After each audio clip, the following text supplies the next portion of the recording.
direct sur France Bleu Nord et le Facebook de France 3 Nord-Pas-de-Calais. Tribune Nord. Toute l'actualité foot. Christian Palka. Voilà, Maxime Ligue de Foot. Tribune Nord, voilà, c'est ça. L'émission qui revisite l'actualité de l'île de Lens et de Valenciennes. Une émission animée par moi et puis par Maxime Lichtevouc de France 3 Nord-Pas-de-Calais. Ce soir, on va parler de... je suis parti. On va parler mercato de l'île de Valenciennes, de Lens et puis des derniers résultats mais là, sportifs. vous revenez, vous, avec le plateau. Ouais, exactement. Autour de nous ce soir, on va commencer par celui qui fait son retour, sa première en 2019. François Launay de 20 minutes est de retour. Bonne année. Merci, bonne année à vous. Meilleurs vœux, plein de belles choses. Jean-Marc Devray de France 3. Bonsoir à tous. On a Cédric Van Goten, agent de joueur. Bonsoir. Et évidemment, Benoît Dequevauvillet, journaliste. Bonsoir. Christian, quel programme ce soir? Quel sommaire? Alors, au sommaire ce soir, la 4e victoire consécutive à l'extérieur de Lille. Alors, la question, c'est jusqu'où peut aller Lille? Valenciennes, toujours dans l'incertitude d'un repreneur, se rapproche tout doucement de la zone dangereuse, on ne peut pas dire moins. Et enfin, Lens qui joue ce soir à 3 n'a pratiquement plus d'autre choix que d'aller de l'avant. Nous retrouvons tout à l'heure en fin d'émission Bastien Ducrot qui retransmettra pour nous à 20h45 le match en direct. Et voilà, donc voilà tout pour le programme. Maintenant, les cartons avec vous, Maxime. Tribune Nord, les cartons. Et juste avant de passer au carton, on vous rappelle évidemment que Tribune Nord est une émission interactive. Vous nous laissez en commentaire sur les Facebook Live de France Bleu Nord et de France 3 Nord-Pas-de-Calais vos commentaires, vos questions, et on tâchera d'y répondre le plus possible au cours de l'émission. Les cartons, carton bleu ou carton rouge, coup de cœur ou coup de gueule de la semaine. Christian, vous commencez? Alors j'allais commencer avec un rouge pour Monaco, mais je viens de changer. En lisant la presse, et voilà, j'ai changé. Et je vais un carton rouge pour la presse nationale, suite au match de Lille à Marseille. C'est quand même Lille qui a gagné, et je peux vous dire que Lille a fait un beau match, ils ont fait leur match, ils étaient nettement plus forts que Marseille. Tout ce qui s'est passé à Marseille, c'est pas de leur faute. Et dans la presse, on ne parle que de Marseille. Depuis 2 jours, on ne parle que de Marseille. C'est tout juste si on sait que Marseille a joué contre Lille. Donc voilà, carton rouge, ça m'énerve. Ça a été énormément repris sur les réseaux sociaux, et notamment pour un sujet de France 2, voilà, notamment qui avait pas du tout parlé de la victoire du LOSC. C'est qu'un exemple. Lille n'existe pas, voilà. Après, beaucoup de supporters lillois sur les réseaux sociaux disent tant mieux, on avance, on fait notre petit bonhomme chemin au calme, sans être embêté. Mais c'est vrai que c'est un peu dommage quand on est second du championnat. Jean-Marc, votre carton? Alors, comme Christian, je voulais aussi décerner un carton rouge à l'AS Monaco, mais j'ai déjà fait la semaine dernière, on ne reviendra pas là-dessus. Donc, je vais le donner à Thiago Baia pour la suite de la formation révélée par l'équipe. Apparemment, ce garçon qui est, je rappelle, le plus cher au transfert du LOSC. 14 millions. Voilà, exactement. Bon, ce qui est une somme aujourd'hui qui a l'air presque ridicule, mais enfin, en tout cas, c'est le cas. S'est fait porter pâle, apparemment, en début de semaine. Il ne voulait pas jouer à 7, donc il a prétendu avoir mal aux adducteurs. Et puis après, on a retrouvé des photos sur les réseaux sociaux. Il avait l'air en pleine forme. Bon, c'est tout simplement un manque de conscience professionnelle. Et Galtier l'a sanctionné tout de suite. Il n'était pas dans le groupe. Hein. Il n'était pas dans le groupe. Après, apparemment, il va être de nouveau dans le groupe vendredi. Bon, je ne sais pas si c'est lui rendre service. François Launay, pour votre retour. Je vais donner un carton rouge à l'AS Monaco, mais c'est vrai que Van Goten m'a demandé de lui laisser. Donc, écoutez, je vais faire autre chose. Tout le monde se refile le carton rouge pour l'AS Monaco. Je l'avais déjà fait la semaine dernière. Heureusement que j'ai pas fait Monaco. Ouais, donc ça arrange Cédric Van Goten. Non, moi j'ai donné un carton rouge au manque de mental des Valenciennois qui ont encore ouvert le score, qui se sont encore fait rejoindre puis dépasser. En 2-3 minutes. En 2-3 minutes, ça fait 22 points qu'ils ont laissé échapper. C'est énorme, 22 points en ayant ouvert le score cette saison. Ayant mené, ils ont laissé échapper 22 points. Les Valenciennois, imaginez avec 22 points de plus où ils en seraient. Bref, c'est dommage. 22 points, c'est leur nombre de points actuellement. Ils en ont 21. 21, donc 21. Avec 22 points, ils seraient en train de jouer les premiers rôles. On en est très très loin à cause de c'est le moins qu'on puisse dire. Ce manque de mental. Cédric Van Goten, votre carton. Depuis hier, j'avais prévu de faire Monaco, et donc moi je vais le garder ce soir. Pourquoi Monaco? Parce qu'on a beaucoup... Ici, l'année dernière, on s'est beaucoup moqué de Lille quand il a fallu qu'ils mettent 1 million pour récupérer un joueur qui leur appartenait parce qu'il était prêté à Valenciennes. Monaco fait beaucoup plus fort, puisque là, il va reprendre un entraîneur à qui il a donné royalement... On va en parler. 8 millions, voilà, donc 8 millions par-ci, entre 10 et 15 millions à celui qui a fait l'intermède de 3 mois. Bah, c'est c'est de la gabegie. Mais c'est scandaleux. Je me demande alors, j'étais au match à Valenciennes avec un ami qui m'a invité, d'ailleurs je le remercie, je profite de l'antenne, et il m'a dit, j'ai pas écrit le football, j'ai pas écrit la préface, il ment parce qu'il s'y connaît bien, il m'a dit, mais s'il m'avait donné 500 000 €, moi je leur aurais dit dès le départ de garder Jardim, et puis ils seraient pas là peut-être où ils en sont.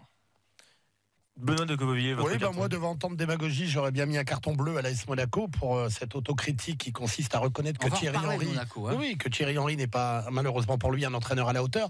Moi, je vais plutôt mettre un carton rouge aux 2 arbitres de Marseille-Lille et de Valenciennes-Lorient.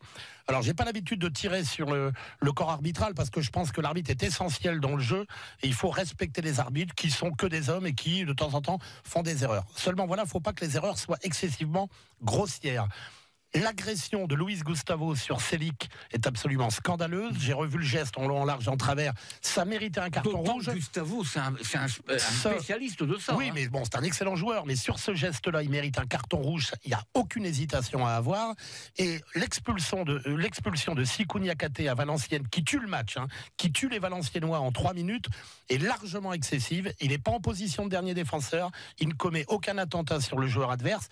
Effectivement, il y a une obstruction. C'est vrai, vers un Lorienté qui file au but, mais Loïc Nestor est à la même hauteur que Niakhaté, ça veut dire que ça méritait coup franc à l'entrée de la surface et carton jaune, mais certainement pas un carton rouge direct, comme ça a été le cas. Donc ces 2 arbitres ont commis 2 erreurs grossières. Alors pour Lille, il n'y a pas eu de conséquences, si ce n'est quand même la blessure de Selic, alors que pour Valenciennes, Valenciennes avait la main mise au moment où il y a le carton rouge sur le match. Donc voilà, carton rouge aux 2 arbitres. Benoît de Cobovillier, comme d'habitude, le plus long carton des chroniqueurs autour de la table, mais on a un petit peu de temps à profiter pour plus c'est long, plus c'est bon, mon cher Maxime. Pour vous donner quelques idées de cartons des supporters sur les réseaux sociaux, et notamment un carton qui revient énormément, c'est carton rouge pour Florian Thauvin, pour son attitude lors du derby, dans les vestiaires, sur le terrain, et la manière dont il s'est essuyé les crampons. C'était sur Koné, c'est ça, quand il a pris le carton rouge. J'ai lu dans la presse qu'il y aurait une alcarade dans les vestiaires entre lui et Rudy Garcia. Ouais, Rudy Garcia qui lui aurait reproché d'avoir un peu laissé tomber son équipe. Très rapidement, mon carton cette semaine, c'est un carton bleu. Alors ça remonte à quelques jours, mais c'est pour féliciter et mettre en lumière un peu le gardien de Croix qui a été décisif dans la victoire de Croix en Coupe de France. Il a arrêté un coup franc dans les dernières minutes de la prolongation et puis il a arrêté un pénalty. Donc voilà, après vous allez me dire c'est son travail, mais il a été totalement décisif et c'est notamment grâce à son équipe que Croix est en 8e de finale de Coupe de France. Ils accueilleront Dijon lors du prochain tour. Tribune, LOSC, Christian Palka, Maxime Lichtvoet. Allez, on passe au premier sujet. Lille, 4e victoire consécutive à l'extérieur. C'est la 5e de l'année, donc ça veut dire que Lille est invaincu cette année en championnat et a gagné tous ses matchs. Ils ont fait que 5 matchs, je pense. 5 victoires, 3 en championnat, 2 en coupe. Donc, alors la question c'est jusqu'où peut aller Lille à ce train-là, parce que ça galope vite, ça galope vite quand même. Jusqu'en Ligue des Champions. En tout cas, c'est devenu clairement l'objectif du LOSC dans cette saison assez incroyable. Il y a quand même le mercato qui se clôture jeudi soir, qui nous en dira plus. Je pense que si Mendes s'en va, ça peut poser un problème. On va revenir. Mais parce que bon, c'est vrai, mais ça fait partie du jeu, ça. Ils ont aussi, et Galtier le reconnaissait d'ailleurs, ils ont aussi beaucoup de réussite, quoi.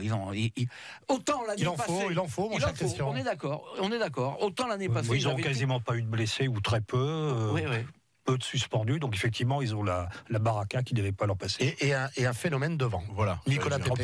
Et 14 et 15e but cette saison pour Nicolas Pepe, c'est énorme. Messieurs, il n'y a personne d'autre qui connaît mieux le football que les footballeurs, et Nicolas Pepe, quand il dit à la fin du match, nous avons fait le plus dur, je pense que c'est très significatif de l'état d'esprit du vestiaire lillois. C'est-à-dire qu'aujourd'hui, les Lillois, avec 12 points d'avance sur l'Olympique de Marseille, 6 points d'avance sur l'Olympique Lyonnais, 3 points, mais qui va jouer la Ligue des Champions très prochainement.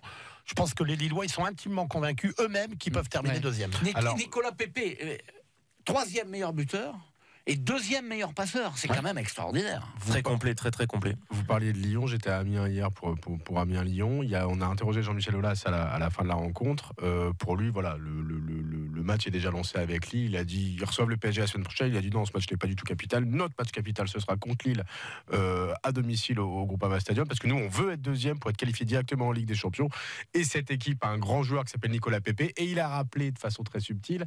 D'ailleurs, il aurait dû venir chez nous l'été dernier, mais il a acheté une maison dans le Nord. Il s'entend bien avec son coach.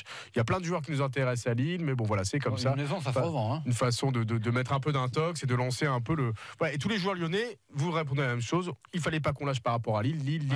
Le match Lyon-Lille est lancé. Non, mais c'est quand même assez fabuleux ce que fait Lille, quoi. Ah bah c'est extraordinaire. Ils étaient 17e la saison dernière. C'est le jour, messieurs, c'est que l'année dernière, ils étaient sous-cotés. Excessivement sous-cotés. C'est-à-dire que oui, ils ont eu les résultats qu'ils ont eu. On peut pas nier que les matchs étaient pas bons, mais beaucoup ont répété que c'était une équipe jeune, une équipe trop jeune, trop inexpérimentée, à qui il manquait 2-3 cadres. Mais cette équipe. Donc ils n'étaient pas sous-cotés, c'était à leur niveau. Sur 38 matchs, ils finissaient 17e, il n'y a pas de scandale. Oui, mais c'est une équipe qui avait du talent, qui avait un peu de fond de jeu, qui avait des joueurs prometteurs. L'année dernière. Oui, mais bien sûr. Le contraire. Et bien sûr que non, Christian. J'ai toujours dit nouveau championnat, nouveau pays, nouvelle langue, nouvelle alimentation, nouveau climat. Laissez à ces joueurs-là une année supplémentaire et vous verrez ce qu'ils donnent. C'est ça. C'est plus les mêmes. Il y a eu 12 départs, 14 arrivées. Il y a eu beaucoup de changements. Mais en plus, une équipe, qu'elle soit pas au mieux et qu'elle devienne très bonne comme c'est le cas en ce moment, d'accord. Mais là, ils n'étaient pas au mieux, ils étaient très mal. Christian, c'est impossible. Un tel changement en 12 mois, c'est impossible si l'équipe d'avant n'avait pas de talent. Alors effectivement, ça marchait pas. En plus, en début de saison, ils comprenaient pas ce que leur demandait Marcelo Bielsa. Il était tellement compliqué sur ses schémas tactiques que les joueurs étaient perdus. Mais Mendes a quand même fait l'année dernière des très bons matchs. Parfois, il maintenait l'équipe à flot et il leur a manqué. Il leur manquait José Font, Ancheka. Mais si on suit votre raisonnement, et Iconé, et Bamba, et Leao, et Mendes. Bien sûr qu'elle a été renforcée. Le noyau dur, il était déjà là la saison passée. Quel noyau dur ? Le plus bel exemple, c'est Ballo-Touré. Ballo-Touré était une catastrophe la saison dernière. Vous avez vu la progression, Christian Palka d'ailleurs n'arrête pas de le souligner. Ah bah oui. Ballo-Touré, il l'appelait Ballo l'année dernière, il l'appelait Touré cette année. Donc il est parti pour 14 millions d'euros. C'est que ces joueurs-là, il leur manquait un tout petit peu de maturation. Il leur manquait énormément de joueurs. Et c'est devenu José Font, Soumaoro, c'était pas la charnière la saison dernière. À droite, Selic n'était pas là. Au milieu de terrain, Shekan n'était pas là. Devant, Bamba, Iconé n'était pas là. 3-4 joueurs expérimentés pour les encadrer. Là, c'était pas 3-4 joueurs, c'est 8 joueurs complètement pour changer, pour transformer l'équipe. Mais vous avez dit 13 arrivés. Oui, 12 arrivés, 14 départs. Ouais, donc c'est quand même. C'est un tiers d'un effectif qui a été profondément bouleversé. C'est pas les mêmes joueurs. Je suis pas d'accord qu'on dise que ce sont les mêmes joueurs. Écoutez, il faut saluer quand même. J'espère qu'il va tenir sa parole, notre ami Galtier, parce qu'il m'a certifié qu'il viendrait après le mercato ici. Hein. Donc il faut quand même saluer son travail. Évidemment. En plus de gagner des matchs, en plus de mettre une équipe à la deuxième place, j'ai compris aussi que maintenant les entraîneurs, ils devaient dans leur tâche, c'était aussi de valoriser les joueurs pour pouvoir les refourguer après. Ah oui, à Lille, déjà, c'est le projet du club. Donc, voilà, il est dans le projet. Je fais ce qu'avait dit Gérard Lopez lors de sa conférence de presse. Il apprécie Galtier parce qu'il se met pleinement dans ce projet. Je fais une comparaison qui ne devrait pas être faite. Attention, bouchez vos oreilles. Non, mais c'est un peu comme un entraîneur de canasson. Un éleveur de chevaux, exactement. C'est l'effet prix d'Amérique. Non, c'est pas un éleveur. Lui, c'est pas l'éleveur de chevaux. L'éleveur de chevaux, c'est Luis Campos. Lui, c'est vraiment l'entraîneur. On va en parler après. C'est vraiment l'entraîneur. Christophe Galtier, c'est un peu le jockey. Ouais, c'est lui. Il fait ce qu'on lui dit de faire. C'est pas lui qui décide. C'est pas lui qui décide des joueurs qui le faisaient à Saint-Étienne. Non, mais quand il les a, il les façonne. Il peut avoir un genre comme un diamant brut. Il taille. Justement, une des bonnes nouvelles de ce mois de janvier, c'est la prolongation de Christophe Galtier. On en parlait depuis cet été, mais maintenant c'est acté. Et semblant de rien, ça va être l'entraîneur qui sera le plus longtemps en poste depuis René Girard. Rudy Garcia même. En tout cas, là, il a déjà fait. C'est déjà le 3e entraîneur derrière René Girard. Depuis René Girard, il a fait 2 saisons complètes, René Girard. 2 saisons complètes. Et messieurs, je voulais quand même vous faire remarquer qu'on me traitait de fou depuis quelques semaines quand je disais que Nicolas Pepe valait 80 millions d'euros. Non, ouais, moi aussi, je persiste et signe, il vaut au moins 80 millions d'euros. Et s'il partait avant le mercato, avant jeudi, ce serait pour une somme comme ça. Ouais. Et ça avait été dit sur Téléfoot par Luis Campos, qui avait dit que pour une somme ou par Gérard Lopez, je ne me rappelle plus, mais en tout cas environ pour 80 millions, si le joueur était d'accord, il pourrait partir. C'est leur jeu de faire monter les enchères. Bien sûr. Venons un peu. La réalité du marché. Venons un peu. Attends de voir quand même 80, ça me semble beaucoup. Oui, moi aussi, franchement. Pour 68, 80. Si c'est un club comme le Bayern de Munich qui sont capables. Non, le Bayern ne mettra pas 80 millions. Pas le Bayern qui met pas la. Il met pas beaucoup d'argent. Les clubs anglais, les clubs espagnols. Regardez les clubs ont quand même bois d'argent durant l'hiver. En tous les cas, il partira pas pour moins de 60, ça c'est clair. Pour moi, ils l'ont dit, ils l'ont fait cet été. Oui, cet été. Cet été. Non, mais oui, c'est sûr. Oui, mais pas moins de 60. Oui. Donc ça peut être 80. 80, il y a 20. Alors, revenons. Et cet été. Revenons au mercato. Vous venez de parler, François, de Mendes. Moi, je pense. Alors, Mendes, 25 millions. Oui, c'est ce qui est annoncé. Apparemment, ils doivent vendre 40. C'est faible, 25 millions quand même. Cet hiver. 40, alors, s'ils vendent 25, c'est faible. Eux, ils réfléchissent en termes de plus-value. Ballon c'était 1 million. Il est parti à 14. Mendes, c'est 5. Plus 13. Si c'est 25, c'est x5. Donc, voilà. Pour eux, c'est dans leur tableau Excel. C'est combien, Pépé? 10, je pense. Pépé, ils l'ont eu 10. Donc, voilà, leur tableau Excel, si c'est x5, x6, c'est bon. Donc, Mendes, voilà, il rentre parfaitement dans le tableau Excel. Ça se passe comme ça. Évidemment, ils ont des espérances et la c'est un peu plus compliqué parce qu'il y a des fois des départs à redonner à l'ancien club. C'est jamais du bénéfice net entier. Pas qu'à l'ancien club départ à verser. Un peu, non. Mais tout ça pour vous dire que Thiago Mendes, pour moi, c'est un peu la rampe de lancement du LOSC. C'est-à-dire que c'est très risqué de le laisser partir cet hiver, même s'il est remplacé numériquement en termes de talent et d'intégration dans le 11 de départ, c'est quand même très compliqué de trouver un remplaçant. C'est quoi les solutions? C'est Thiago Maia, Jean-Marc en a parlé. Il a l'air moins motivé. Il est moins motivé. Qui est surtout bois de bandé. Il est moins demandé. Messieurs, le gros problème, c'est que le LOSC savait très bien qu'il ne serait pas champion de France cette année avec le PSG. Et donc, je pense que. Comme les 19 autres clubs de Ligue 1. Les dirigeants se voyaient bien 5, 6, 7e. Ils auraient signé avant la saison pour ça. Ça veut dire que dans ces conditions-là, ils auraient certainement laissé partir des joueurs à forte plus-value. Le problème, c'est que l'appétit vient en mangeant. Et là, ils se disent on peut peut-être accrocher la Ligue des Champions. Et c'est plus du tout la même histoire. La Ligue des Champions, c'est 15 millions d'euros dès que vous y arrivez. C'est 1,5 million. 35 millions d'euros. C'est 1,5 million ensuite par point supplémentaire en phase de groupe. Donc ça veut dire que là, ils sont un peu, pardonnez-moi l'expression, le cul entre deux chaises.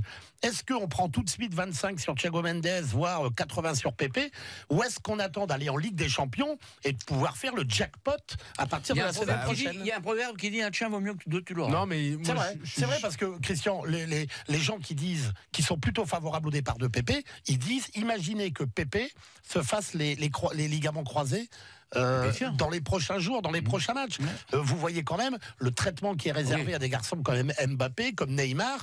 Pépé avec son jeu tout en dribble, tout en provocation de l'adversaire, il n'est pas dit qu'il va prendre, pas prendre un méchant coup avant la fin de saison. Si un club aligne 80, parce qu'apparemment vous dites qu'il vaut 80 là dès cet hiver, Nicolas Pépé part à la fin du mois. Il vaut, attendez, il vaut, ça veut rien dire. C'est comme vous dites. Justement, tout se fait dans les 3 derniers jours. Il vaut, ça veut rien dire. C'est comme vous dites, ma maison vaut autant, elle vaudra autant quand vous l'aurez vendue. Et Pépé, il vaudra autant quand il sera vendu. Donc voilà, on peut pas dire ça. Alors, supposons que Mendes, ça c'est plus probable que Mendes parte maintenant. Ça va être compliqué de le remplacer. Qui peut le remplacer? Ça va être compliqué. Sauf que dans l'hypothèse de Benoît, de dire il faut quand même assurer une place en Ligue des Champions en fin de saison. Pourquoi ce serait pas Thiago Maia qui partirait là dans les 3 jours? Le fameux tableau Excel.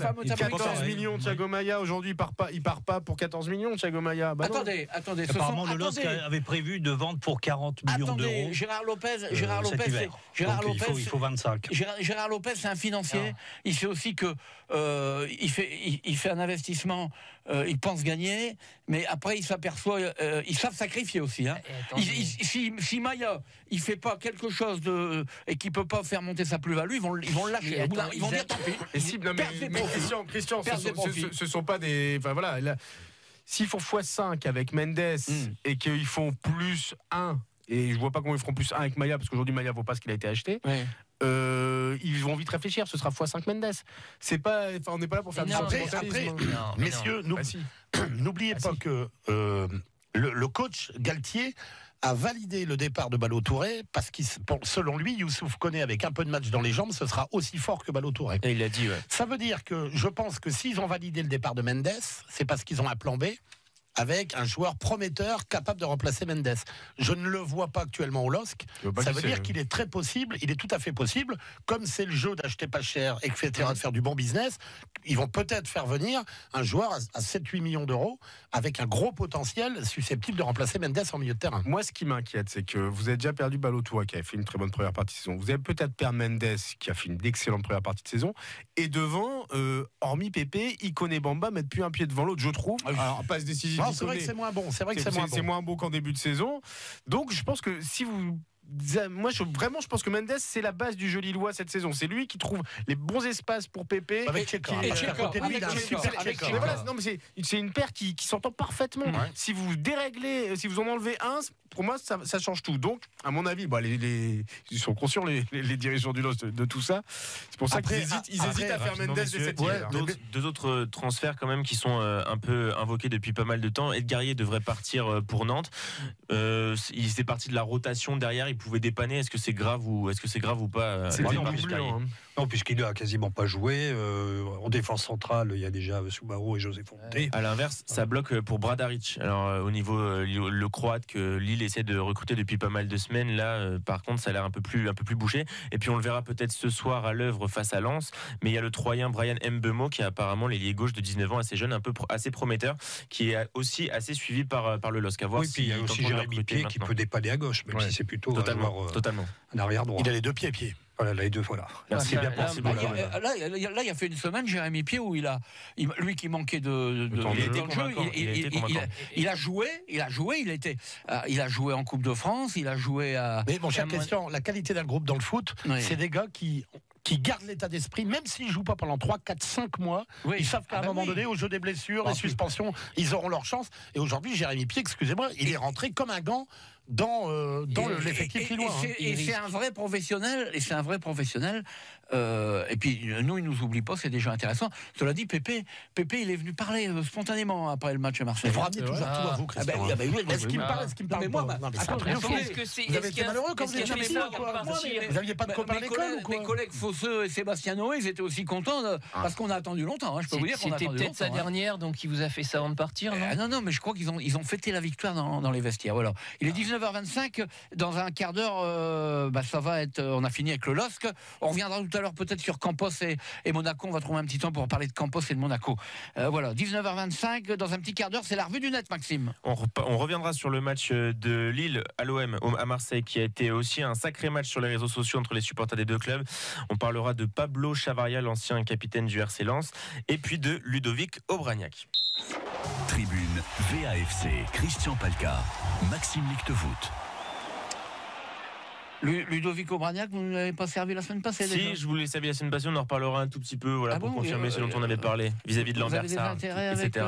Non, j'ai aucun intérêt. Malheureusement, j'ai jamais rencontré personnellement Ludovic Obraniak. Je me demande si on pourrait pas essayer de le faire venir une fois. Je pense que oui. D'après ce qu'il a dit, il a un emploi du temps très, très chargé, mais pourquoi pas? Faut essayer. Je vais l'appeler. Il est sous contrat avec notre radio. Oui, on va le dire, il est avec RMC.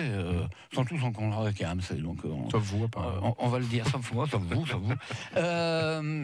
Donc on va passer au deuxième sujet. 19h26. Alors le tour de table. Maxime Lichtevoet, France 3 Nord-Pas-de-Calais. Toujours présent. Benoît de Quevauvillers, toujours présent. France Bleu Nord. Médiacité, n'oublions pas Médiacité. Cédric Van Gotem, agent de joueur. C'est tout. Ah oui, je suis pas journaliste, je suis seul qui n'est pas journaliste, moi. François Launay, 20 minutes, mais qui commente aussi les matchs pour Radio France, France Bleu Nord, mais aussi Radio France. Et puis Jean-Marc Devray, France 3, Nord-Pas-de-Calais. Alors, le deuxième sujet, Valenciennes. Toujours dans la certitude d'un repreneur, on compte sur vous, François Launay. Vous êtes bien plus dans la certitude d'un repreneur. Et qui se rapproche bien qu'ils n'ont pas perdu de place. Ils sont restés 16e, mais qui se rapprochent de plus en plus de la place dangereuse. Un petit point sur le classement pour dire que Valenciennes, comme vous le disiez, Christian, se rapproche de Béziers qui est barragiste. Ils ont seulement 2 points d'avance sur Béziers. Et Béziers a un match en retard à jouer ce soir. Mais c'est Paris FC, donc ça va pas être ça. Ça va rien dire. Et le problème aussi, c'est que Valenciennes a 5 points de retard sur le 15e, le GFCO. Donc il y a un petit trou qui se fait avec un peloton d'équipes qui sont devant. Et là, pour le coup, ça commence à être assez ancré. Valenciennes va jouer le maintien, mais a priori jusqu'à la fin. Exactement. Comme d'habitude. Non, ils sont habitués, mais je trouve que c'est une saison qui est très compliquée. C'est plus grave que d'habitude. Pour moi, c'est plus grave. Sébastien Roudet l'a dit la semaine dernière. Ça n'a pas plu en interne. Surtout quand on voit comme le scénario assez invraisemblable du match, et Benoît était comme au match. Ils ont perdu les pédales en 2 minutes. Alors certes, il y a la décision d'arbitre sur laquelle on peut revenir, et je suis assez d'accord avec Benoît, elle a beaucoup joué, puisque en fait, il y a eu l'expulsion, justifiée ou pas, on verra. Mais en tout cas, toujours est-il qu'ils ont marqué immédiatement sur le coup franc. C'est un défenseur central, Niakate, qui sort. Bien sûr, Réginald Rey devait le remplacer, faire sortir un attaquant et faire rentrer un défenseur. Mais bien sûr, le défenseur, fallait un minimum qui s'échauffe. Donc 2 minutes derrière, ils se reprennent un but. Donc le match a basculé en 2 minutes à cause d'un fait d'arbitrage. Et ça explique la fureur. J'étais au vestiaire quand Réginald Rey est rentré. Il était furieux. Enfin, il a dit des mots prononcent souvent les rappeurs. Il a shooté dans une canette. Enfin voilà, il était vraiment hors de lui, même si après en conférence de presse, il était plus calme. Enfin, il a quand même parlé d'injustice. Mais comme ils sont. Il était très énervé quand même, mais Jean-Marc a bien souligné les 3 choses importantes sur les 2 minutes fatidiques de Valenciennes. D'abord, quand Niakate se fait expulser, ils prennent le but. Tout le monde sait, tous les entraîneurs vous diront que les 5 minutes qui suivent un but sont toujours cruciales et très compliquées à gérer. Ils ne sont pas au marquage sur le 2e but. Les 2 Lorientais sont complètement seuls au 2e poteau. Ça veut dire qu'ils ont perdu des principes de base. C'est-à-dire que vous venez de prendre un but, vous êtes à 10 contre 11. Je sais pas, faites fort à la mot, défendez à 9 au moment du penalty. Là, c'était au moment du corner. Là, c'était voilà. Et je trouve quand même que Réginald Rey, il a un petit peu tardé à faire rentrer Baptiste Aloé quand même.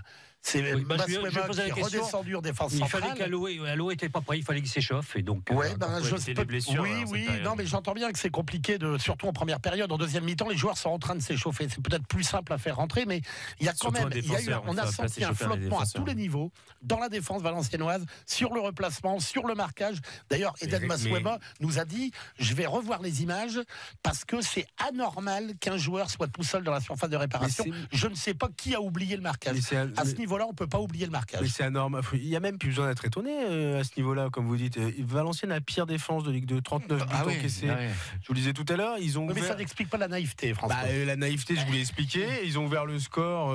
Combien de points ils ont perdu en ayant ouvert le score depuis le début de saison? 22 points. Avec 22 points, ils seraient tout en haut. Combien de points ils ont pris quand l'équipe adverse avait ouvert le score? Ils n'ont pris que 2 points. À chaque fois, sinon, pour 2 nuls, aucune victoire. Le reste, à chaque fois, ils ont perdu. Dans tous les cas, ils sont marrons, quoi. Donc, dans tous les cas, ils sont marrons. Dans tous les cas, ils sont mal barrés. Ils sont 16e de Ligue 2.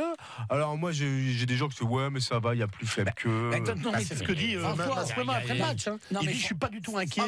C'est un bon groupe, une bonne équipe. Ne vous inquiétez surtout pas. Continuez à foncer dans le mur en klaxonnant. Vous allez vous réveiller fermé et ça va vous faire très mal. Mais c'est ce que vous disiez déjà l'année passée. Tous les ans, c'est comme ça. Sauf qu'à cet effectif qui s'affaiblit d'année en année, puisqu'à chaque fois on vend des joueurs et c'est pas terminé, c'est encore ce qui va se passer au mercato. C'est ajouté quand même un épisode tragicomique parce que autant dire les choses. Cette vente annoncée sous la pression il a été mis sous pression par les supporters en septembre. Et Didier dit allez, c'est bon, je vends. Il vend le club. Une proposition de Patrick Partouche évaluée à 800 000 euros. Non, c'est pas assez. Il signe un accord de vente avec 3 Sports Invest. Avec 3 Sports Invest, 6 millions 200 000 euros. C'est signé. Et il fait tout pour le faire capoter. Mais je peux vous le dire, le club ne sera pas vendu. Ceux qui croient encore qu'il va y avoir un retournement de situation, pourquoi 3 Sports Invest voulait le club en janvier pour pouvoir faire son mercato? Ils ne pourront pas faire leur mercato. Et c'est pire que ça, c'est qu'Edis Diek a demandé à Monsieur Tavares début janvier, est-ce que tu peux me trouver une porte de sortie pour Sloan Privat? Tavares, tu as trouvé une porte de sortie en Turquie. Avec le départ de Tavares, il a allégé sa masse salariale. Ça lui a permis, lui, de refaire revenir Saliou 6 et de faire venir Julan sans prévenir les éventuels repreneurs qui se sont fait, pour le coup, un peu avoir comme des bleus sur ce coup-là. Et du coup, bah là, qu'est en train de faire Disdiac? Il essaie de vendre Julien Masson à Strasbourg pour pouvoir passer la DNCG en fin de saison, pour pouvoir éviter une rétrogradation administrative, pour pouvoir continuer comme si de rien n'était la saison prochaine. Mais il oublie juste un truc, c'est que le sportif est vraiment en danger. Question, et monsieur le ministre, monsieur Besson, il est où là, l'ancien ministre? Il a dit qu'il a arrêté de parler sur Twitter, il a arrêté. Monsieur Besson, je pense qu'il est en train d'affiner ses armes pour pouvoir réagir au 1er février quand la vente ne sera. Il était la caution morale du projet de 3 sports. Mais chacun ses arguments. Et Disdiac va vous dire que l'argent n'a jamais été reçu, et les autres vont vous dire qu'ils n'ont jamais reçu les documents qu'ils voulaient pour faire un audit. Mais ça, ça fait 3 semaines qu'on raconte la même chose. Sauf que monsieur Besson, il a un petit peu d'expérience dans l'écriture des communiqués pour dire que ça s'est pas fait, parce que ça s'est déjà passé au Havre. Bien sûr. Et je pense que c'était à Nantes aussi et à Troyes. Non, mais à Troyes, il n'était pas dans. C'était 3 sports en mais Eric Besson n'était pas dans le coup. Et l'affaire et l'option anglaise avec Dominique Bailly. Alors ça, c'est repoussé au calendrier grec. Dans l'histoire, c'est. Donc vous avez raison, ils vont pas vendre.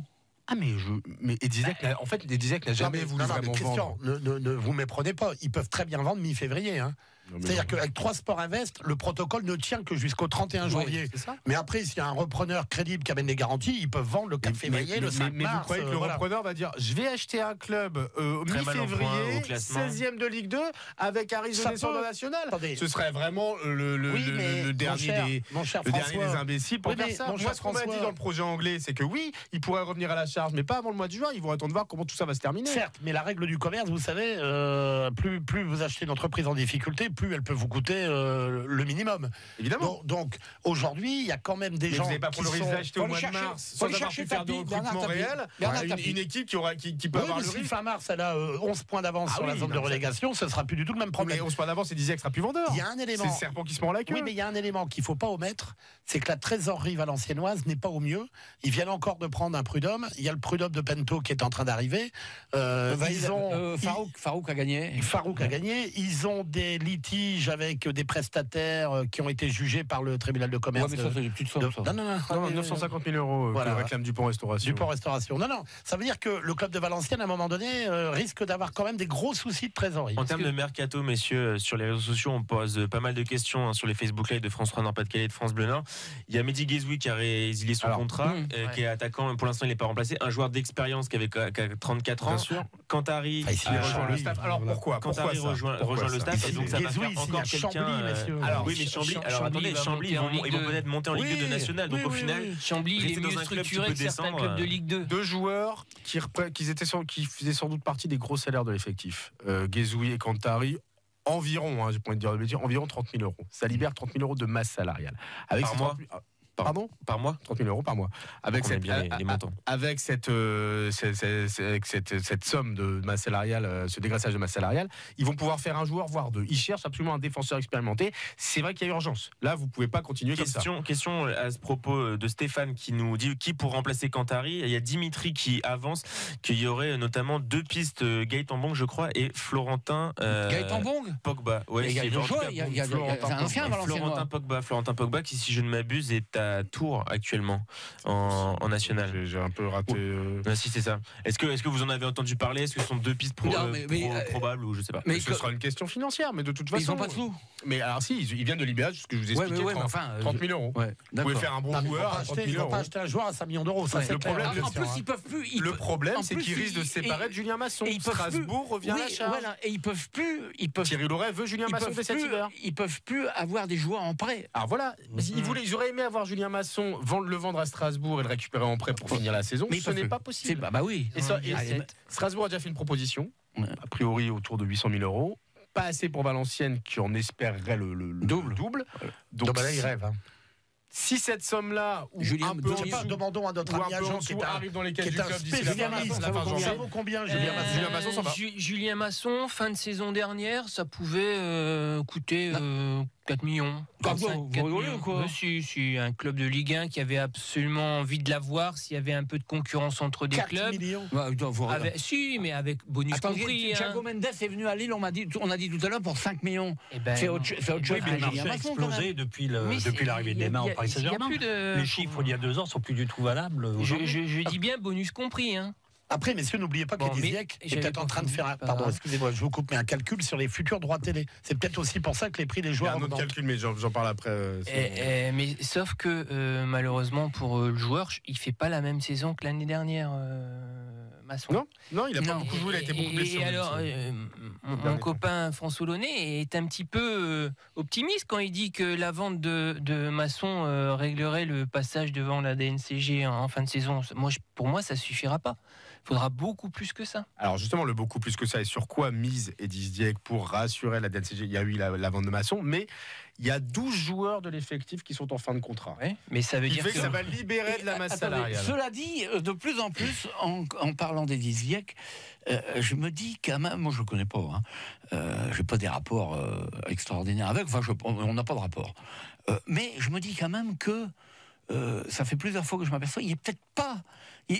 ça doit être pour ses propres intérêts, je pense que c'est un malin. Bah, bien sûr. Je pense que c'est un malin. Ça, on peut pas le changer. Je pense ses propres intérêts et les intérêts de son club aussi. Attention à pas prendre le mur au final. Parce que ça fait plusieurs années qu'on affaiblit le club. C'est quelqu'un qui n'a pas de fortune personnelle, qui n'a pas énormément de liquidité devant lui. Ça veut dire qu'il peut pas, à l'image d'un Michel Sedou en son temps à Lille ou d'autres, remettre de l'argent le cas échéant ou promettre d'en mettre devant la DNCG. Ça veut dire que lui, il doit jongler avec les finances du club. Et il doit arriver à l'équilibre au mois de juin. S'il n'est pas à l'équilibre, ça peut être patatras. C'est comme vous jouez au poker, c'est quand même toujours plus facile quand vous avez beaucoup d'argent.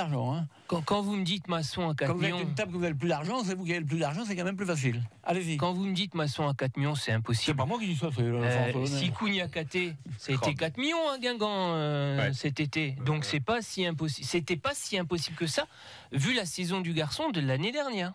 Allez, messieurs, il est 19h39, on a terminé. Dans un quart d'heure, c'est le Palcapip, Christian. Ouais. Sur quel match on va parier? Bah écoutez, il y en a un soir. Pronostiqué. Il y en a un soir. Celui-là seulement. Bah oui, celui-là seulement, on va pouvoir le détailler. Et ça nous permettra de parler de Monaco et de notre ami Campos. Alors, le pronostic, ce sera avec le score. Le match de 3 Lens. Le match de 3 Lens qui sera en direct sur France Bleu Nord à 20h45. Et pour vous, parce que je sais que vous ne suivez pas l'actualité footballistique, pour vous faire une idée, vous pourrez écouter Bastien Ducrot, nous l'aurons au micro, juste avant le Palcapif. Tribune sang et or, Christian Palka, Maxime Lichtevoet. Et alors vous, Maxime, c'est l'heure de la revue du net. La revue du net, vos trois rendez-vous, dont Aubragnac. Exactement, on terminera par Ludovic Aubragnac. Tout d'abord, je voulais revenir sur le match Marseille-Lille qui s'est aussi joué sur les réseaux sociaux, avec notamment les joueurs lillois qui, vous l'avez dit tout à l'heure, Christian, ont fait une fête particulièrement bruyante et endiablée avec pas mal de musique. On a vu notamment des vidéos de Cheka et José Fonte en train de danser dans les vestiaires. Et si vous avez notamment Twitter, je vous conseille d'aller voir ces vidéos parce que c'est assez marrant à voir. Les supporters lillois sur Twitter qui se sont pas mal moqués de leurs homologues marseillais en disant que le vestiaire des équipes qui jouent à l'extérieur au Vélodrome, c'est pas mal une boîte de nuit ces derniers temps parce qu'ils ont l'habitude de gagner au Vélodrome. Et ce que vous savez pas, c'est que pendant ce temps-là, Olivier Fosseux, Sébastien Noé et ma pomme, on attendait. C'est à quelle heure, match à 20h45, c'est à quelle heure on est sorti du stade? Parce qu'il a été arrêté une demi-heure également. 1h30. Et puis voilà, la victoire du LOSC, la deuxième place, l'expulsion de Florian Thauvin. Voilà, les supporters lillois ont vécu une soirée parfaite à tous les égards. Deuxième information de cette revue du net, notamment, c'est à propos de l'ancien capitaine de Lens, Pablo Chavaria. Je ne sais pas si vous avez vu, il a pris un retourné acrobatique pleine face ce week-end. Et il était opéré aujourd'hui, notamment, il est opéré du nez. C'était assez impressionnant, la blessure qu'il a eue. Pablo Chavaria, qui dans l'équipe a notamment... est revenu sur l'événement assez tragique de cette semaine et notamment la disparition en mer d'Emiliano Sala, le joueur de Nantes qui se rendait à Cardiff pour son transfert.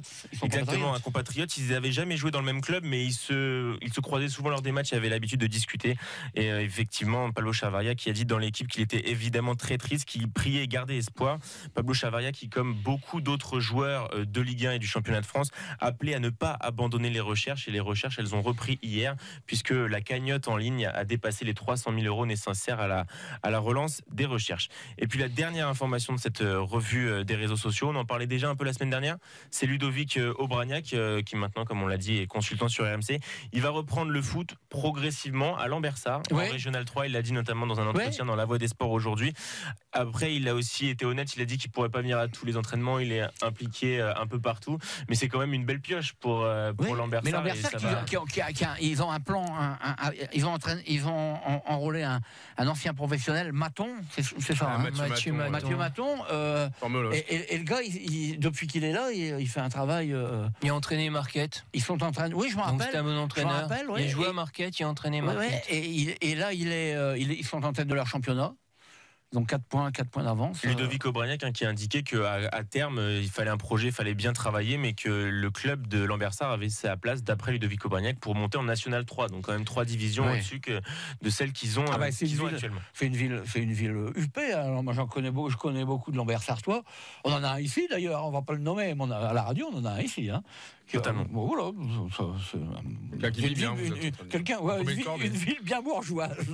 On passe au troisième thème de la soirée avec le Racing Club de Lens qui joue ce soir à 3. Ouais, alors est-ce que Lens, j'ai envie de dire que Lens est maintenant obligé d'y aller, quoi. Ils peuvent plus se trouver des excuses, même un match nul et tout. Il faut y aller.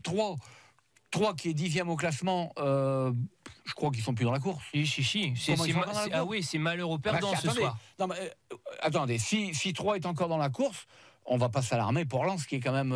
Il y a combien de points d'écart? Il y a 4-5 points. Si 3 gagne ce soir, il revient qu'à 3 points de Lens et donc à 4 points de Lorient. Non, ce soir, c'est malheur aux vaincus. Moi, je vous le dis. J'ai envie de dire. Malheur à 3. Non, mais moi, j'ai envie de dire. Si 3 est vaincu. Non, mais moi, j'ai envie de dire que pour Lens. Malheur aux vaincus, pour Lens, on va pouvoir le dire jusqu'à la fin de saison. Sauf que s'ils perdent ce soir, ils sont à combien de points de Brest? 9 points? Ouais, exactement, il me semble. Ça va quand même faire beaucoup, là. Pour les 2 premières places, ça commence à devenir très Metz a un compliqué. match en moins. Donc, vous voyez, c'est 9 points sur Metz. Il faut gagner pour rester sur le podium, reprendre cette 3e place. Soit Lens gagne et il peut rester un peu dans la course. C'est ce que je dis. Soit 3 ne gagne pas et lui, il est éjecté de raccrocher. Ils sont obligés d'aller de l'avant, ils peuvent plus. Ils peuvent plus dire, ils peuvent plus. Philippe Montagnier le sait bien, ils peuvent plus attendre, quoi. Il faut y aller. Ça dépend ce qu'ils visent. Le problème, messieurs. J'ai peur que les 2 premières places, ça commence maintenant là, il va à falloir devenir assurer la place de barrage. Quand on regarde Valenciennes-Lorient, alors on a parlé de Valenciennes, mais je peux vous dire que Lorient, c'est loin d'être extraordinaire. Moi, ça m'a pas du tout enthousiasmé. Ça veut dire qu'ils sont très hauts dans le tableau. Donc, à mon sens, il y a 2 équipes, Metz et Brest, qui vont survoler le championnat, qui seront certainement les 2 équipes qui ont accédé à la Ligue 1. Après, il faudra être 3e, 4e ou 5e pour jouer un hypothétique barrage. Et là, ils se valent tous. Souvenez-vous bien de Brest, il y a 2 saisons. Ils ont survolé 2 fois le championnat. Ils avaient énormément d'avance. C'est vrai. Et ils ont craqué à chaque fois, ils n'ont même pas fait des barrages. Ouais, donc, voilà. La stabilité d'aujourd'hui, avec quasiment le même effectif, avec Furlan, je pense que ça peut être leur bonne année. Pour Lens, c'est ce qu'il faudrait. Les défenseurs qui n'aient pas les genoux. Rapidement, c'est une série de victoires comme la même série qu'ils ont connue en début de championnat. Le coup d'arrêt, moi je trouve. Et quand j'ai vu ça, je me suis dit, ça va être compliqué. Radovanovic, Tarat en 2 semaines, ils perdent leur charnière qui était l'une des valeurs sûres du début de saison. Beaucoup de questions sur les réseaux sociaux, sur les Facebook, France Nord-Pas-de-Calais et France Bleu Nord. Beaucoup de questions sur le recrutement lensois qui tarde un peu à venir. Est-ce qu'il y a des informations? Alors Fortes a signé, on a appris que Vachou allait signer à Orléans en fin de saison, gardien remplaçant de Jean-Louis Leca. Et puis d'après le site assez bien informé Malik 2, l'agent de Mounir Chouillard était en Espagne la semaine dernière pour évoquer notamment une possibilité de transfert. Alors on va voir si ce serait maintenant ou en fin de saison, à la fin de son contrat, puisqu'il finit son contrat Mounir Chouillard en juin. Ce serait à la Real Sociedad. À vous. Alors juste un petit mot sur Mounir Chouillard, qui au demeurant est un charmant garçon qui vient d'Avion, qui venait en vélo à la Gaillette, etc. Qui commence à s'affirmer. Moi, il y a 2 ans, son entourage m'avait déjà laissé supposer qu'il allait partir à la Juventus de Turin. Donc, à un moment donné, attention aussi à ces jeunes joueurs qui, voilà. Non, mais là, il a progressé. Ses dernières prestations, il a progressé, Mounir Chouillard. Voilà. Mais dans l'état actuel des choses, je pense que la première chose qu'il pourrait faire, c'est prolonger avec le Racing Club de Lens, qui est son club formateur, qui a dépensé sans compter pour l'amener à maturité. Puis après, il ira vivre sa vie dans d'autres championnats, parce que c'est la règle du foot. Mais je pense qu'il ne faut pas faire les choses à l'envers, et peut-être que son entourage, sous la pression de son entourage, ce garçon a tendance à se voir trop vite, trop beau. Alors, dans le même genre d'idée, quand je lis la presse, ils ont l'impression aussi de découvrir qu'ils avaient une pépite, c'est Ben Cherki.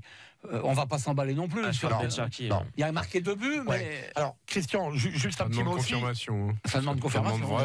On est tombé à Valenciennes au stade du Hainaut sur des confrères qui suivent Lorient toute l'année. Alors je leur ai posé une petite question parce que j'ai une interrogation sur Walid Mesloub. Donc je leur ai demandé qu'est-ce que vous pensez de Walid Mesloub. Alors je vous dirais pas. Landreau n'en voulait pas. Je vous dirais, voilà, Landreau n'en voulait pas et je vous dirais pas ce qu'ils m'ont dit. C'était pas très agréable du tout. Ouais. Sauf que ça corrobore un peu le sentiment que j'ai, c'est-à-dire que ce garçon techniquement il est très à l'aise. Très fort, ouais. Il a, je pense, une très bonne influence sur le groupe, mais peut-être que ça manque un peu de régularité, de dimension, comment dirais-je, collective, tactique, et c'est peut-être un tout petit peu faiblard par rapport au milieu de terrain de Metz ou de Brest. Voilà, Allez, c'est que mon sentiment. On va prendre la température du stade de l'Aube avec Bastien Ducrot. Bastien, vous êtes là? Je suis là, bonsoir messieurs. Vous nous avez écouté, vous avez tout entendu ce qu'on vient de dire? Religieusement. D'accord. Donc vous êtes d'accord globalement avec ce qui a été dit, on n'a pas dit de bêtises. Comment vous ressentez, vous, ce match ce soir? Eh bien écoutez, déjà une information qui est importante, c'est que Jean-Louis Léca ne jouera pas ce soir. Il est malade, donc il a dû déclarer forfait pour la rencontre. Et donc c'est Jérémy Vachou, dont on a annoncé le départ cette semaine, qui sera donc aligné ce soir ici au Stade de l'Aube. Et puis un petit mot de l'attaque, hein. Vous parliez de Mounir Chouliar tout à l'heure. Eh bien il est titulaire ce soir, tout comme Achraf Ben Sharkey et Gomis, voilà pour devant. Et puis la recrue sera également titularisée par Montagnier ce soir, en l'occurrence Steven Fortes, qui sera aligné donc en défense centrale aux côtés de Modibo Sagnan. Pour le reste, eh bien c'est quasiment du classique, avec à noter aussi la titularisation de Gillet au milieu de terrain. Donc quand même quelques changements, avec notamment la maladie donc de Jean-Louis Léca, qui ne sera pas là ce soir. Qui est dans l'ambiance là? Vous êtes auprès des confrères, vous êtes auprès des Lensois. Qui est favori là dans cette affaire-là?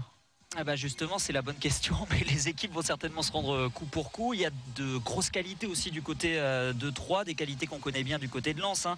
Quand on regarde l'attaque, on a tous Gare Fortuné qui sont titulaires ce soir, donc il va falloir être costaud derrière, puisque l'attaque avec Mbemo, dont vous parliez aussi tout à l'heure, eh bien la fière allure, même si ces Troyens déçoivent, comme les Lensois d'ailleurs depuis quelques matchs, même s'il y a eu cette victoire face à Nancy, mais les Troyens qui n'ont pas gagné un seul de leurs 4 derniers matchs, 3 nuls et donc une défaite. Donc les pronostics vont plutôt vers un match nul, même si les deux équipes vont faire le maximum bien sûr pour prendre des points absolument. Effectivement plus 3 que Lens, hein, dans l'urgence de prendre les points. Mais quand on regarde le classement, messieurs, avec 2 matchs qui sont en cours, Lens est actuellement 6e de Ligue 2 avant le début de la rencontre ce soir. Donc Lens aussi a grand besoin de points ce soir. Merci Bastien. Alors on vous retrouve à 20h, voilà les auditeurs, à 20h45 en direct en intégralité jusqu'au bout. Tout à l'heure. Je vais reprendre ce que Bastien vient de dire. On se dirige peut-être vers un match nul. Ça arrangerait tout le monde. Nous, ça n'arrangerait personne. Ça n'arrangerait personne, clairement. Ça arrangerait les autres. Oui. Ouais, le principe des points perdus là. Paris, le Paris FC, il y a une équipe, un match nul, c'est toujours un point qui s'évapore dans la nature et qui ne profite à personne, hein. Oui. Donc ça, pour les concurrents des 2 équipes qui font nul, c'est toujours intéressant. D'accord. En tout cas, l'absence de Jean-Louis Léca est quand même une mauvaise nouvelle, même si je pense que Jérémy Vachou va assurer ce garçon. Ce garçon a toujours été exemplaire la saison dernière. Voilà. J'ai été étonné, moi d'ailleurs. Par contre, il n'a peut-être pas le charisme ni le charisme de Léca dans les vestiaires. Je me fais pas de soucis de ce côté-là. Alors, ce qui est révélateur quand même, c'est qu'il part, je crois qu'il va partir en fin de contrat, c'est-à-dire Lens ne récupérera pas d'argent sur l'éventuelle prolongation de contrat. Il a clairement laissé entendre quand même qu'il était un petit peu déçu de ne pas avoir plus de temps de jeu. Bon, ça se comprend. Il mérite. Après, quand vous voyez le prix des gardiens, ça coûte cher. Ah non, ça coûte pas cher un gardien. Donc je suis pas certain je suis pas certain que des clubs fassent péter la banque pour acheter un gardien. Ça coûte pas cher. Comment ça se fait? C'est comme ça. C'est un rôle déterminant. L'attaquant, les gardiens coûtent 10 fois moins cher que les joueurs de champ et les défenseurs est 20 fois moins cher. Est-ce que c'est parce alors qu'un attaquant c'est très cher? Moi je pense que c'est pas une denrée rare. Voilà, c'est ça. Il y a beaucoup de gardiens. En général, quand c'est pas cher, c'est qu'il y en a beaucoup. Pour le tableau Excel de François Launay, je pense que Maignan c'était 1 million à l'époque. Possible. Voilà. Donc, je crois que c'est ça, c'est 1 million. Bon, il nous reste. De toute façon, vous savez, Christian, vous savez qu'à l'école, les joueurs qui étaient, les jeunes qui n'étaient pas assez bons, lui, tu vas jouer dans le but. Oui, donc ça c'est historique et culturel. On a tous connu ça. Effectivement. On a encore un tout petit peu de temps pour parler. Alors on va se prendre 2 minutes là.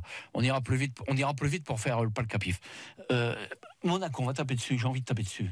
Ils vous ont fait. Ah, ça, taper, tirer sur l'ambulance, Attendez, qui fait d'abord, Christian Palka. d'abord, Sauf sur les clubs nordiques. Là, ils se cachent. La Là, il grande n'y a plus question. personne, mais les autres, aucun Non, problème. non, attends, Messieurs, et déjà Campos, Voilà. mon ami Campos. je vais quand même mettre juste un petit rappel dans vos esprits de journalistes nordistes. Oui. Et je le fais avec l'aide de notre ami Olivier Brochard qui vous salue. N'oubliez jamais quand même que le LOSC avait pris la décision de se séparer de Rudy Garcia avant finalement de rater Paul Le Guen, de récupérer par la Manche Rudy Garcia et d'être champion de France dans la foulée. Bon, donc les erreurs arrivent. D'ailleurs, Xavier Tuileau avait coûté 20 millions à Quel l'époque. rapport avec Monaco? Et c'est pareil, ils ont commis une erreur, ils ont fait partir Jardim.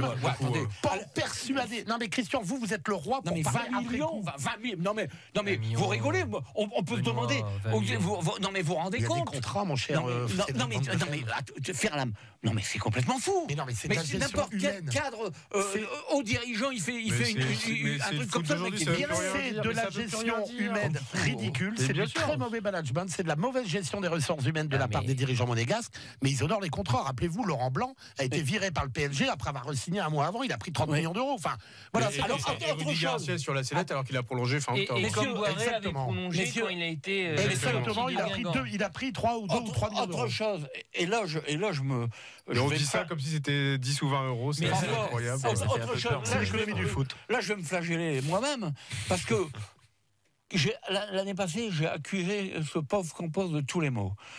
Après, et puis je prenais comme exemple, regardez, vous avez vu, il a foutu le bordel à Monaco, maintenant ça va, ils sont dans la muse et tout. Et là, on vient d'aller le chercher pour refaire ce qu'il a fait dans le temps et ce qu'il est en train de faire à Lille maintenant. Ils sont en train d'essayer de l'avoir. Comme première recrue, peut-être Mendes. Est-ce qu'il va pouvoir travailler sur les deux tableaux? Il pourrait parce qu'il n'est pas salarié. Il n'est pas salarié. Rien ne l'empêche. Il est effrayé, donc mais bon. Sauf s'il a signé une exclusivité avec Gérard Lopez, mais il n'est pas salarié du LOSC. D'accord. Donc il quitterait pas le LOSC. Il pourrait travailler éventuellement pour Monaco. Il n'est pas dans la maison, il n'est pas salarié, bien sûr. Vous verrez quand même assez difficilement. Non, mais je pense que. Moi, dans le foot, c'est pas rien qui m'étonne, franchement. Je me flagelle, mais je vous flagelle aussi, vous aussi. Les journalistes, parce moi j'ai entendu des gens me dire, et notamment quelqu'un qu'on connaît bien, naturellement, je dirais son nom, qui connaît bien le football. On s'était à Lens, un haut dirigeant du football, en expliquant que tout ce que Campos faisait, c'était à la moitié de la carambouille. À la moitié de quoi? Du carambouille. Il y a quelque chose que je ne comprends pas, mon cher. Non, mais je comprends pas, ça veut dire quoi la moitié de la carambouille? Mais c'est pas moi qui ai dit ça. Vous pouvez être un peu plus explicite? Non, mais je me dis, on s'est trompé. Parce que ce garçon, il est très compétent. La preuve, c'est que Monaco veut le récupérer. Enfin, Christian, excusez-moi, mais Dimitri Ribolovlev, le propriétaire de Monaco, qui a beaucoup d'argent, je pense quand même qu'il est entouré par des conseillers intelligents. Pas le capif. Comment recruter Thierry Henry, qui était un énorme joueur, mais qui n'avait rien fait d'autre que d'être entraîneur des attaquants de l'équipe de Belgique? Et la pression des médias, pas le capif. Benoît. On a terminé. 19h55, pas le capif. Le pas le capif. Alors moi je vais commencer, je vais pas perdre de temps. Je vais continuer dans la droite ligne de ce que je viens de dire tout à l'heure sur Lens. Lens doit gagner. Et donc Lens va gagner. Le score 3-1. 3-1 pour Lens, c'est bien noté. Jean-Marc. Je vais dire match nul à partout. D'accord. François. 3-1 pour 3. Pas très optimiste pour Lens. Lens n'a plus gagné à 3 depuis 2008. De service. Cédric Van Goten. 2 partout. 2 partout. Pas mal de matchs nuls ont été pariés. Benoît. Alors moi je vais dire 3-1 pour l'Estac et avec un doublé de Kevin Fortuné, parce que parfois le foot rend à César ce qui appartient à César, et je pense que ce garçon a terriblement souffert sur ces derniers mois au Racing Club de Lens, notamment dans sa relation avec les supporters, et je pense que ce soir il aura une motivation incroyable et il va mettre un doublé. Votre pronostic, parce que je suis d'avoir réclamé. 2 buts à 1 pour Lens, et puis sur le même scénario que le match face à Nancy. Lens est mené 1-0 et puis Lens en met 2 et finit par s'imposer. Voilà, et alors moi je suis dernier là, avant-dernier. Non, vous êtes avant-dernier. Alors, et Benoît m'a dit, ils vont être d'accord, nos camarades. Je me demande de mettre 2 points de plus. Pourquoi Parce que la semaine passée, j'ai fait carton plein. C'est-à-dire moi aussi. Qualification de Non, Christian, je suis désolé. Vous avez c'est dans les débats avant pour décider aussi. Il était dans les stades. J'étais dans les stades et j'ai payé ma personne. Il nous prend avec, on a été aussi. Qualification de Lille, qualification de Croix et qualification et victoire de Lille à Marseille. Vous venez quand à Valenciennes? Et voilà. Et à propos de Croix, l'émission va être terminée. À propos de Croix, ça jouera mardi prochain à 18h30. à 18h30 et au stade de Croix. Henri Seigneur. Et Lille, c'est le lendemain. À Rennes, à 21h. Voilà. Oui, pour rappeler, la semaine dernière, il y avait effectivement que Jean-Marc et Cédric qui avaient vu la victoire au tir au but de Croix. Donc avec le score exact, c'est encore plus de points. Au tir au but, au classement, Benoît est devant avec 13 points, Jean-Marc deuxième avec 11 points et Cédric, pardon. Non, c'est Tony qui est troisième avec 8,5, même s'il n'est pas là ce soir. Il a quand même de bons résultats. Il nous écoutait de Montevideo, on va le saluer. On le salue, il est avec... Il est au bord d'une piscine avec un cocktail. Oui, non, mais il est avec chez l'ancien joueur de Nolémine, Hector Rezola. Voilà. Messieurs, merci beaucoup pour l'émission d'aujourd'hui. Bonne soirée. On vous laisse avec évidemment le match 3 Lens qui aura lieu à 20h45, évidemment, à suivre en direct sur France Bleu Nord. Et à la semaine prochaine.